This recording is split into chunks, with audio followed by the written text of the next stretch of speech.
얼굴에 부딪히는 바닷물의 짠 내음, 그것이 긴 배로 끌려가며 느끼는 마지막 익숙한 감각일 것입니다. 당신은 아일랜드 해안의 17세 소녀, 그리고 지금 이 순간 세상은 무너졌습니다. 이제 당신을 소유한 사내들은 알아들을 수 없는 언어로 떠들며 웃습니다. 그 웃음은 마치 개가 짖는 소리처럼 거칠고 낯섭니다. 손목에 묶인 밧줄은 살을 파고들고 주변에는 불타는 마을의 연기가 눈을 따갑게 하며 숨통을 조입니다. 지금까지 살아온 삶은 재와 영희 속에서 장례를 치르고 당신은 이제 하나의 재산, 상품으로 전락했습니다. 두려운 현실로 향하는 여정은 이제 막 시작된 것입니다. 이것이 바로 바이킹 시대, 8세기 말에서 11세기 중반까지 이어진 시기였습니다. 우리는 흔히 이 시대를 탐험, 무적의 전사들, 그리고 혁신적인 조선술로 기억합니다. 사가와 롱십, 린디스판을 떠올리며 뿔 달린 투구라는 낭만적인 환상을 덧씌우기도 합니다. 그러나 실제로 그들은 그런 투구를 쓴 적이 없었고, 이 화려한 이미지 뒤에는 훨씬 더 어둡고 근본적인 진실이 숨어 있습니다. 수세기 동안 노르드 사회의 경제는 광범위하고 조직적인 인신매매, 그것도 잔혹하기 이를 대 없는 노예제에 의해 뒷받침되었습니다. 이는 약탈의 부산물이 아니라 오히려 가장 수익성 높은 전리품이자 주요 목표였습니다. 영국 제도에서부터 슬라브 지역에 이르기까지 수많은 여성들에게 바이킹 시대는 납치와 상품화, 그리고 평생에 걸친 착취를 의미했습니다. 이것은 과거를 자극적으로 꾸민 이야기가 아니라 바이킹 법전, 피해자들이 남긴 수도원 연대기, 땅속에서 발굴된 고고학적 증거, 그리고 그들과 교역했던 아랍 외교관들의 냉정한 목격담으로 재구성된 역사적 사실입니다. 본격적으로 시작하기 전에 말씀드립니다. 만약 역사에 가감 없는 진실을 탐구하는 데 의미를 느끼신다면 더 많은 심층 이야기를 위해 채널 구독을 고려해 주세요. 그리고 댓글로 어디에서 보고 계신지도 알려주시면 좋겠습니다. 이제 시스템 자체로 들어가 봅시다. 왜냐하면 이것은 단순한 폭력이 아니라 정교하게 운영된 체계였기 때문입니다. 대중문화에서 그려지는 바이킹의 습격은 종종 무질서한 난폭 행위처럼 보입니다. 하지만 실제 역사는 훨씬 더 조직적이었으며 단순한 광란이 아니라 계산된 약탈적 사업이었습니다. 습격단은 곧 투자였습니다. 지역 족장이나 상업적 동맹인 펠라가르 집단이 자원을 모아 롱십을 건조하거나 장비를 마련했습니다. 목재, 리베스용 철, 독감, 타르, 식량 등 막대한 자본이 필요했고 투자자들은 반드시 수익을 기대했습니다. 그리고 그 수익 가운데 가장 값지고 가장 휴대하기 쉬우며 무엇보다 지속적으로 확보할 수 있는 것이 바로 인간 화물이었습니다. 롱십은 이 목적에 완벽하게 부합한 공학적 걸작이었습니다. 스낵 하나 더 큰 스케이드 같은 배는 얕은 흘수선 덕분에 바다를 건너는 것은 물론 강 깊숙이까지 들어가 해안 방어를 피해 내륙을 기습할 수 있었습니다.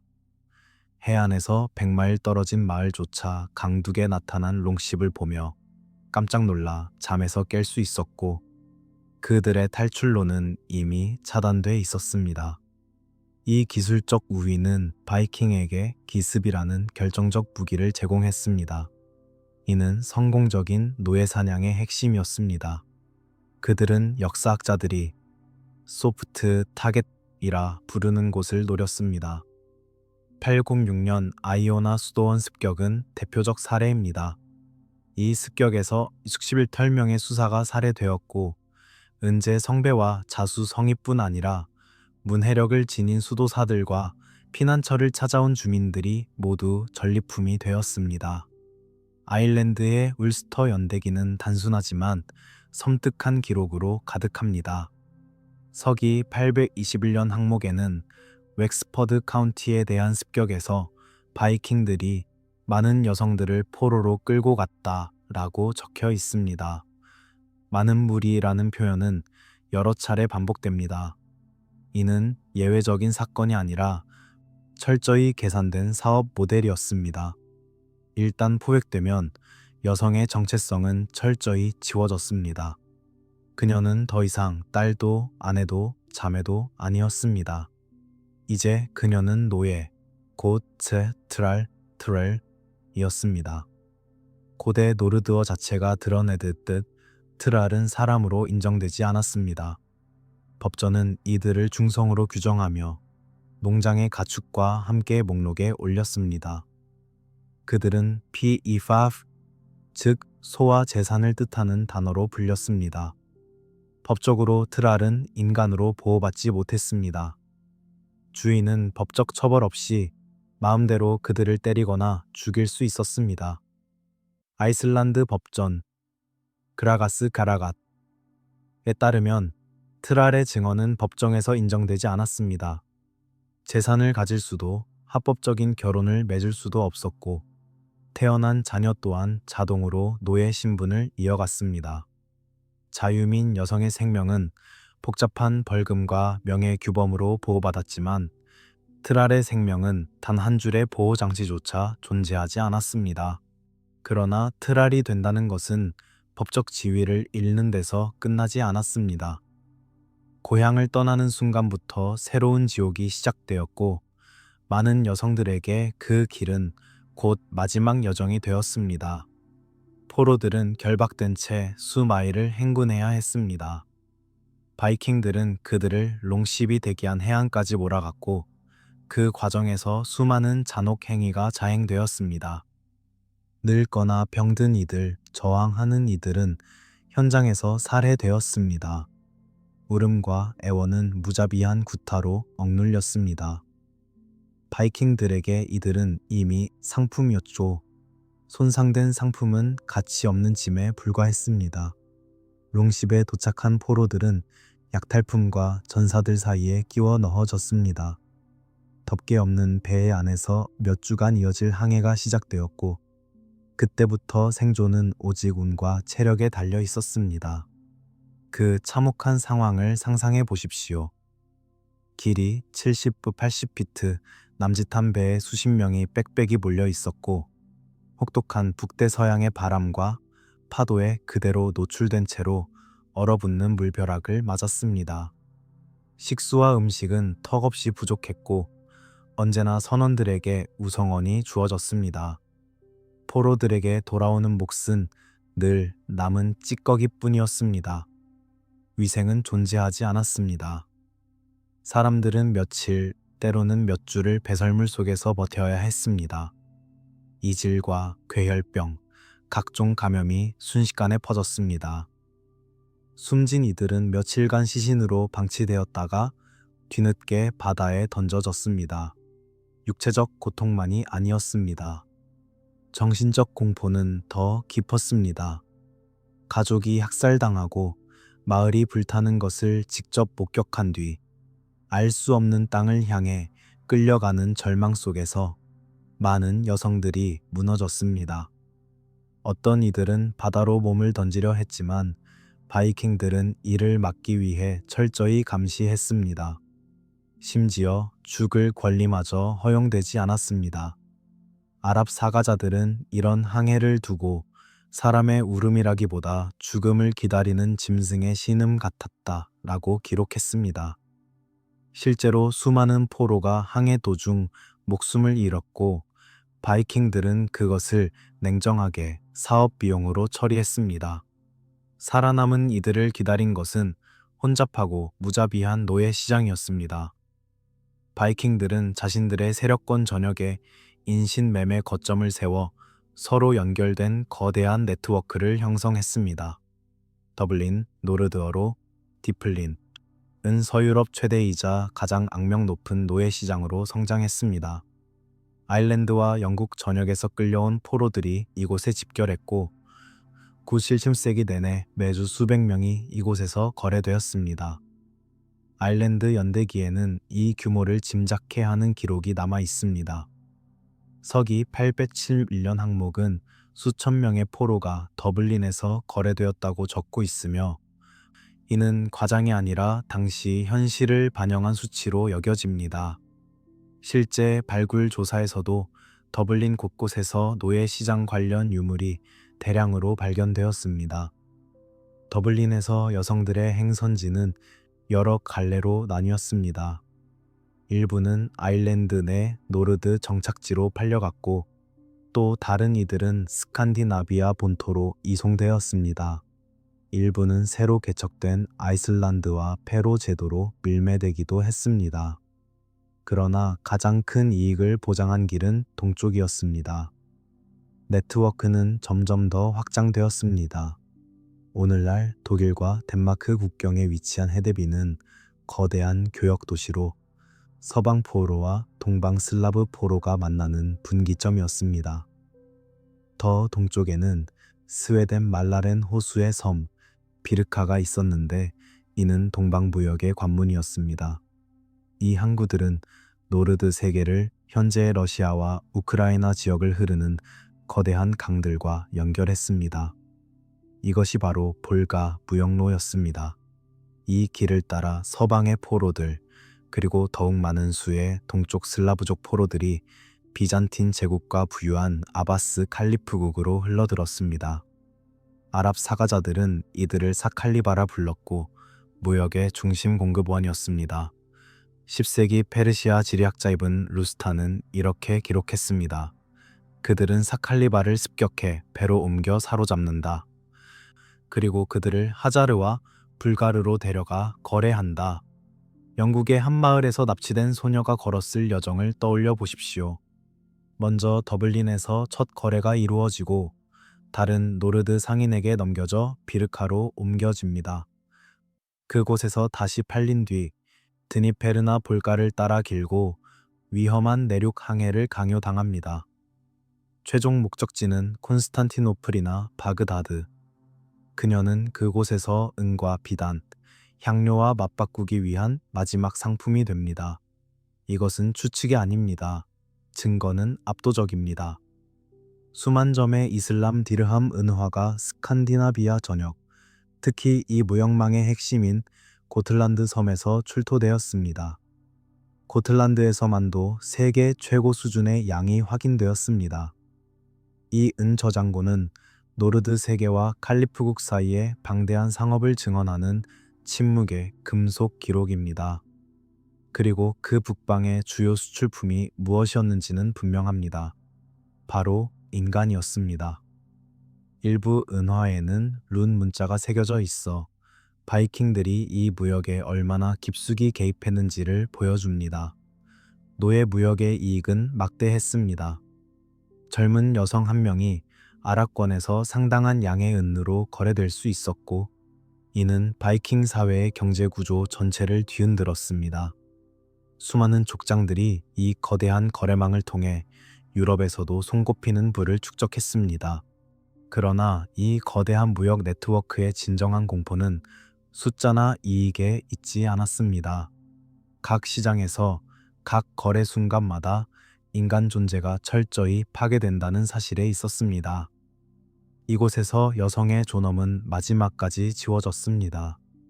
그녀는 더 이상 사람이 아니라 검사와 평가를 받아야 할 짐승처럼 다뤄졌습니다.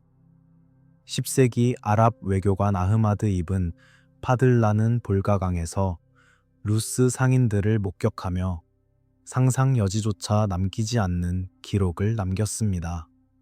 그는 아바스 칼리프 사절단의 일원으로 이 장면들을 직접 보았습니다. 외교관 신분에도 불구하고 충격을 감추지 못했습니다. 그의 눈앞에서 루스 상인들은 강둑에 임시시장을 세우고 포로들을 줄 세워 팔 준비를 했습니다. 그 자리에서 어떤 상인은 동료들이 지켜보는 가운데 자기 소유의 소녀 노예와 공개적으로 성관계를 가졌습니다. 파들라는 이 행위가 은밀한 것이 아니었다고 분명히 적었습니다. 그것은 대낮에 이루어진 인간성의 완전한 부정이었습니다. 이는 단순한 폭력이 아니라 의도된 사업 전략이었습니다. 절대적 소유권을 과시하는 시연이자 구매자에게 이 여성이 완전히 길들여져 있음을 보여주는 판매 전술이었습니다. 그녀의 몸은 저항 없는 순종성을 증명해야 하는 광고물이었습니다. 굴욕은 여기서 끝나지 않았습니다. 구매자들은 상품을 철저히 검사했습니다. 이빨을 들쳐 나이와 건강을 판단하고 근육을 눌러 노동 능력을 가늠했습니다. 여성들은 옷을 벗긴 채 이리저리 돌려지고 구부려지며 모든 각도에서 살펴졌습니다. 심지어 처녀성 여부까지 공개적으로 확인되었고 그 결과가 곧바로 가격에 반영되었습니다. 무서운 것은 이 모든 과정이 완전히 일상적인 절차였다는 점입니다. 누구도 부당하다고 여기지 않았습니다. 그것은 단순히 시장의 한 부분이었고 다른 상품 거래와 다를 바 없었습니다. 일단 팔리고 나면 여성의 운명은 새 주인의 필요와 변덕에 달려 있었습니다. 대부분에게는 끝이 없는 고된 노동이 기다리고 있었습니다. 트랄로서 그녀는 가정에서 가장 힘들고 더러운 일을 도맡았습니다. 노르드어로 인후스, 즉 실내 노동이라 불린 작업이 그것이었습니다. 그녀의 하루는 해에 뜨기 훨씬 전에 시작되었습니다. 첫 임무는 롱하우스 중앙 활에 불을 붙이는 일이었습니다. 혹독한 스칸디나비아의 추위 속에서 불은 생명선이었고 꺼뜨리는 것은 매질이나 심지어 죽음으로 이어질 수 있었습니다. 다음은 무거운 맷돌로 곡물을 가루로 빻는 일이었습니다. 몇 시간 동안 무릎을 꿇고 몸을 앞뒤로 흔들며 이어지는 이 작업은 이를 닳게 하고 등과 무릎을 영구적으로 손상시켰습니다. 고고학자들이 발굴한 여성 유골에서 발견되는 특유의 마모 흔적이 바로 그 증거입니다. 물 길어 나르기도 끝없이 반복되었습니다. 우물이나 가을이 집에서 멀리 떨어져 있는 경우가 많아 하루에도 여러 차례 무거운 물통을 지고 왕복해야 했습니다. 겨울에는 얼음을 깨고 차가운 물에 손을 담가야 했습니다. 요리 또한 엄청난 부담이었습니다. 대가족, 하인들, 손님들을 위한 식사를 준비하는데 하루 종일이 걸렸습니다. 고기를 자르고 야채를 손질하고 빵을 굽고 맥주를 빚는 모든 과정이 트랄들의 몫이었습니다. 특히 맥주 양조는 복잡하면서도 중요한 일이었습니다. 맥주는 단순한 음료가 아니라 사회적 지위의 상징이었고 질 좋은 맥주를 만들지 못하면 가혹한 처벌을 받았습니다. 보리를 발화시키고 으깨고 끓이고 발효시키는 모든 과정이 여성 트랄들의 손에 달려 있었습니다. 세탁 역시 극도로 힘든 일이었습니다. 겨울에는 얼어붙은 강물에서 옷을 손으로 빨아야 했고 손가락이 동상에 걸리는 것은 흔한 일이었습니다. 울 직물을 잘못 세탁하면 줄어들거나 손상되었고 그 결과는 곧 폭력이었습니다. 그러나 아마도 가장 중요한 노동은 직물 생산이었습니다. 바드말이라 불린 거친 양모처는 수많은 단계를 거쳐야 했습니다. 양털을 깎고 씻고 빗질하고 실을 잡고 염색하고 직조하는 끝없는 과정. 바드말은 노르드 경제의 초석이었습니다. 돛과 의복을 만드는 데 쓰였을 뿐 아니라 화폐처럼 거래에 사용되었습니다. 고품질 바드말 한 필은 은 못지않은 가치를 지녔고 그 거대한 산업의 무게는 여성 트랄들의 어깨 위에 놓여 있었습니다. 고대 노르드시 리그스툴라 릭스투라 는 세 계급의 기원을 묘사하며 트랄을 주름진 피부, 울퉁불퉁한 손마디, 굵고 거친 손가락으로 그립니다. 이는 단순한 시적 과장이 아니라 끝없는 육체 노동으로 일그러진 삶의 초상을 담은 것이었습니다. 고고학은 이를 뒷받침합니다. 노르드 시대 묘지에서 발굴된 유골의 동위원소 분석은 충격적인 차이를 보여줍니다. 부장품이 거의 없는 무덤, 즉 트랄로 추정되는 이들의 뼈는 근처에 묻힌 상류층과 달리 현저히 빈약한 식단을 반영했습니다. 그들의 뼈는 만성적인 영양 결핍을 드러냅니다. 칼슘 부족으로 인한 약화, 비타민 D 결핍으로 인한 구루병, 단백질 부족으로 인한 성장 장애, 게다가 척추 압박 골절, 관절염, 반복 노동으로 인한 근골격계 손상도 뚜렷했습니다. 이 모든 것은 고생과 궁핍으로 점철된 삶에 대한 침묵의 증언입니다. 자유민이 육류와 유제품을 정기적으로 섭취한 반면 트랄들은 주로 곡물과 야채로 연명했습니다. 그들은 항상 마지막에 식사했고 가장 적은 양을 배정받았으며 가장 질 낮은 음식을 먹었습니다. 그러나 수많은 포획된 여성들에게 그들의 착취는 가혹한 노동을 훨씬 넘어섰습니다. 그들은 성적 노예의 대상이 되었고 이는 바이킹 시대의 대중적 이미지에서 종종 정화되거나 완전히 무시되지만 역사적 고고학적 기록에서는 부인할 수 없는 현실입니다. 법적 인격이 전혀 없었기 때문에 여성 트랄의 몸은 주인의 완전한 재산이었습니다.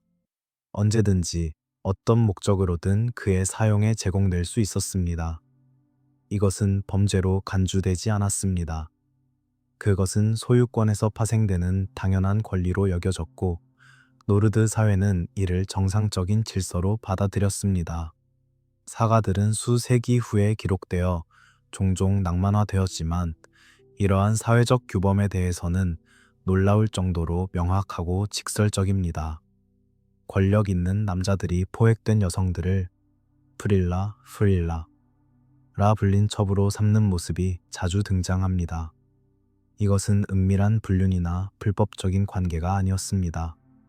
사회적으로 용인된, 비록 비공식적이지만 분명한 가정 내 제도였습니다. 위대한 아이슬란드 가문 사가 중 하나인 락설라 사가 엘락스헬라 사가는 이러한 관행의 전형적인 예를 보여줍니다. 이 사가는 멜코르카라는 아일랜드 공주에 관한 이야기를 중심으로 전개됩니다. 그녀는 바이킹 습격에서 포로로 잡혔고 말하지 못하게 하기 위해 혀가 잘렸다고 전해집니다. 아이슬란드 족장 호스켈 달라콜소는 노르웨이의 한 시장에서 그녀를 구입해 아이슬란드로 데려가 첩으로 삼았습니다. 멜코르카가 출생상 공주였고 호스켈의 가장 사랑하는 아들 올라프 피콕의 어머니였음에도 그녀의 지위는 여전히 노예였습니다. 이것이 핵심입니다. 출신이 아무리 높아도 주인의 총애를 받는다 해도 트랄은 끝내 트랄일 뿐이었습니다. 이러한 성적 착취는 개별적인 사건이 아니라 체계적이고 광범위한 관행이었습니다. 바이킹 사회의 권력 구조 자체가 이를 뒷받침했습니다. 자유민 남성은 아내 외에도 여러 명의 첩을 둘 수 있었고 그 대부분은 포로, 여성들이었습니다. 이러한 결합에서 태어난 아이들은 복잡하고 불안정한 미래에 직면했습니다. 그들은 프릴본, 즉 첩의 자식으로 불렸으며 법적 지위는 자유민 아내에게서 태어난 정당한 후계자보다 훨씬 열등했습니다. 아버지는 트랄에게서 태어난 자녀를 인정해 자유를 줄 수 있었지만 그럴 의무는 전혀 없었습니다.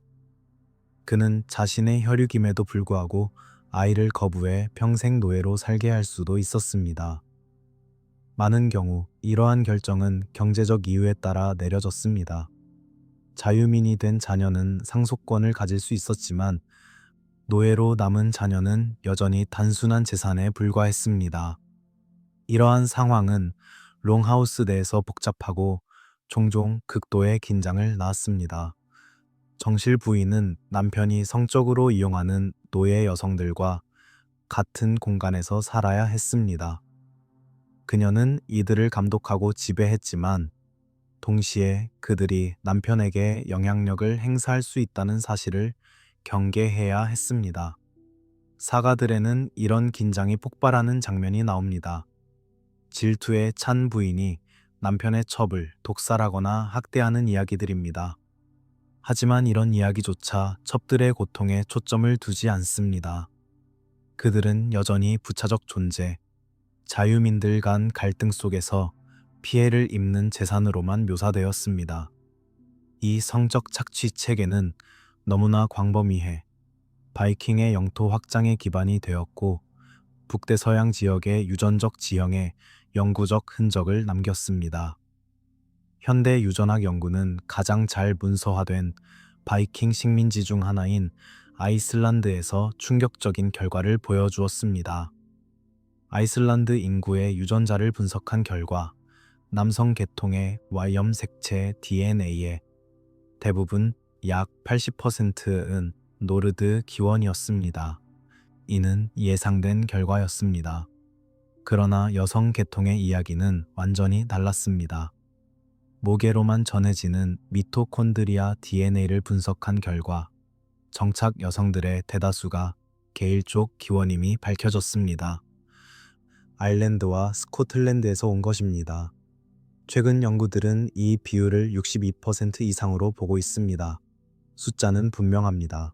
아이슬란드 건국은 노르드 남성들이 게일 쪽 여성들을 끌고 와 이룬 것이었습니다. 당시 영국 제도에서 끊임없이 이어진 바이킹 습격을 고려할 때 이 여성들이 자발적으로 아내나 파트너가 되어 왔다고 볼 수는 없습니다. 그들은 새로운 나라의 어머니들이 되었지만 쇠사슬에 묶여 그곳에 데려와졌습니다. 오늘날 아이슬란드인의 DNA에 남아있는 그들의 흔적은 납치와 성적 노예제에 기초한 대규모 성별, 이주의 침묵하고도 반박 불가한 과학적 증거입니다. 비슷한 유전적 패턴은 다른 바이킹 정착지에서도 확인됩니다. 페로 제도, 오크니 제도, 셰틀랜드 제도에서도 게일 쪽 여성 계통이 높은 비율로 발견됩니다. 이는 고립된 현상이 아니라 바이킹 확장의 일반적 방식이었음을 보여줍니다. 더욱 놀라운 것은 이러한 패턴이 동쪽에서도 나타난다는 점입니다. 러시아와 우크라이나의 일부 지역에서도 스칸디나비아 남성 계통과 슬라브 여성 계통의 결합이 확인됩니다. 이는 볼가 무역로를 따라 벌어진 노예 사냥과 성적 착취의 유전적 흔적입니다. 과학은 거짓말을 하지 않습니다. DNA는 조작될 수 없습니다. 이러한 패턴은 수세기 전 일어난 사건들에 대한 생생한 증언입니다. 그것은 바이킹 확장이 단순히 용감한 탐험가들의 모험이 아니었음을 말해줍니다. 그것은 체계적인 납치, 강간, 그리고 노예화의 체제였습니다. 오늘날 아이슬란드인들이 조상을 추적하면 자랑스러운 바이킹 족장들의 이름을 발견합니다. 그러나 그 옆에는 이름조차 남지 않은 아일랜드와 스코틀랜드 여성들의 흔적도 있습니다. 그들은 자신의 의지와 무관하게 새로운 땅으로 끌려와 한 민족의 어머니가 된 사람들이었습니다. 이것이 바이킹 시대의 진정한 유산입니다. 그것은 단순히 룬 문자나 사계만 기록된 것이 아닙니다. 그것은 오늘 살아가는 사람들의 DNA 속에, 그들의 혈액 속에 영원히 각인되어 있습니다. 그러나 DNA 속에 새겨진 이러한 집단적 트라우마도 포획된 여성이 직면할 수 있는 가장 끔찍한 운명은 아니었습니다. 극소수의 운 좋은 여성들은 높은 신분 덕분에 몸값을 위해 살려질 수도 있었지만 다른 이들에게는 죽음조차 해방이 되지 못하는 최종적이고 섬뜩한 운명이 기다리고 있었습니다. 바로 인신제사였습니다. 노르드 이교 문화에서 종교, 권력, 폭력이 잔혹하게 교차하는 지점이었고 여성 트랄들이 때때로 선택된 희생양이 되었습니다.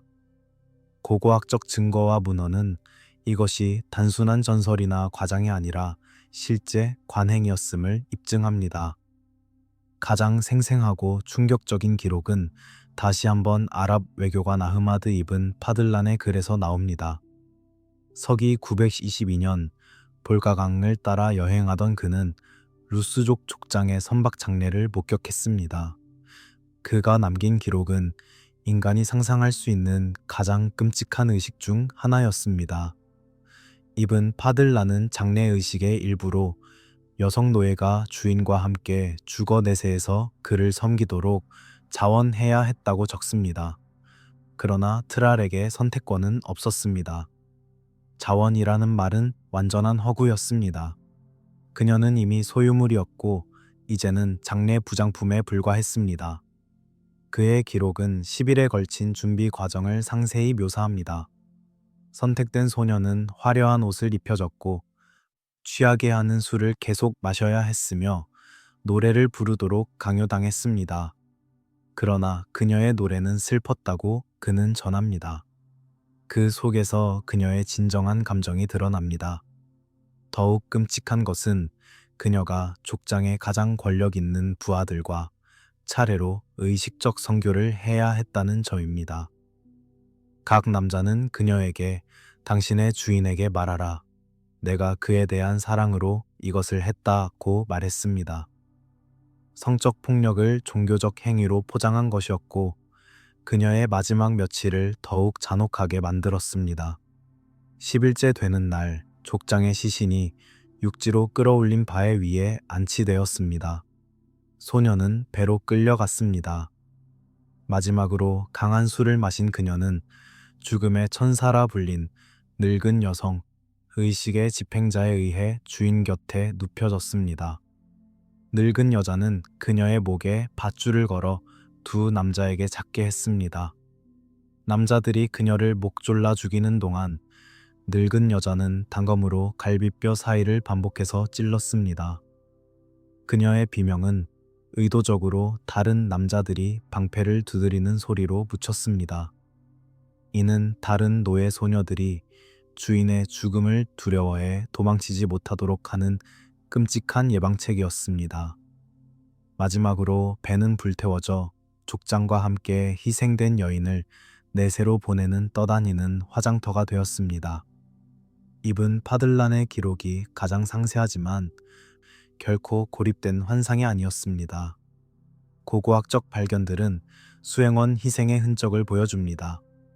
노르웨이 플라크스타드의 무덤에서는 여러 구의 시신이 발견되었는데 목 잘린 남성을 포함해 일부는 고위 여성의 부차적 인물로 묻혔습니다. 유명한 오세베르그 선박 매장에서는 두 여성이 발견되었는데 한 명은 고위 귀족 여성, 다른 한 명은 힘든 삶을 산 것으로 보이는 젊은 여성으로 학자들은 그녀가 희생된 트랄일 가능성이 크다고 봅니다. 덴마크의 늪지대 시신들 가운데서도 명백히 의식적 희생의 피해자들이 있습니다. 목 졸림, 자상, 참수 등이 결합된 죽음 방식은 이븐 파들란이 묘사한 장례와 놀라울 만큼 유사합니다. 증거는 명확합니다. 포획된 여성은 단순한 노예에 그치지 않고 권력자의 무덤 부장품으로서 내세의 동반자가 되는 최종적이고 피비린내 나는 운명을 맞이할 수도 있었습니다. 이 모든 잔혹함에 가장 소름 끼치는 측면은 그것이 문화적으로 정상화되었다는 점입니다. 노르드 사회에서 트랄 소유는 지위와 부의 기본 지표였습니다. 권력자의 위상은 토지와 은뿐 아니라 지배하는 노예의 수로도 평가되었습니다. 사가들, 이 민족의 위대한 문학은 노예제를 사회적 악이나 도덕적 실패로 묘사하지 않았습니다. 그것은 단순하고 의문시되지 않는 삶의 일부였습니다. 착취는 비정상적 예외가 아니라 사회와 경제 질서의 기초였습니다. 물론 해방의 길이 전혀 없었던 것은 아닙니다. 마누미시오라 불린 해방 절차를 통해 주인은 충성스러운 봉사에 대한 보상으로나 유언으로 노예를 풀어줄 수 있었습니다. 덴마크의 회어링 룬석은 대장장이 톨키가 전 주인 토르고트를 기리며 세운 것으로 그는 주인에게 금과 자유를 모두 받았습니다. 그러나 이런 사례는 극히 드물었고 그렇기에 주목되는 것이었습니다. 대부분의 포획된 여성들에게 노예제는 무기징역이었고 그 자녀에게까지 대물림되는 운명이었습니다. 이 시스템의 쇠퇴는 느리고 복잡했습니다. 11세기 스칸디나비아 왕국들의 기독교 개종이 일부 영향을 미쳤습니다. 교회는 동료 기독교도의 노예화를 공식적으로 금했지만 제도를 없앤 것이 아니라 단지 초점을 옮겼습니다. 바이킹의 노예 사냥은 점차 여전히 이교도였던 슬라브족과 발트족을 향했습니다. 흥미롭게도 영어 단어 슬레이브가 바로 슬레입에서 파생된 것은 이들의 빈번한 노예화를 잘 보여줍니다. 시간이 흐르면서 바이킹 시대의 채텔 노예제는 서서히 중세 봉건제 농노제로 변했습니다. 그러나 수세기 동안 이 체제는 번성했습니다. 바이킹 시대는 착취 시스템이 어떻게 작동하는지를 적나라하게 보여줍니다. 여성들의 납치와 노예화는 단순히 일부 괴물 같은 개인들의 만행이 아니었습니다. 그것은 경제 엔진이었고 사회적 지위 상승의 수단이었으며 바이킹 세계의 확장과 번영을 뒷받침한 제도였습니다. 스칸디나비아로 흘러들어온 은, 세워진 대형 홀들, 아이슬란드, 그린란드, 심지어 북아메리카까지 이어진 항해들, 그 모든 것은 결국 강탈당한 여성들의 삶과 몸 위에 세워졌습니다.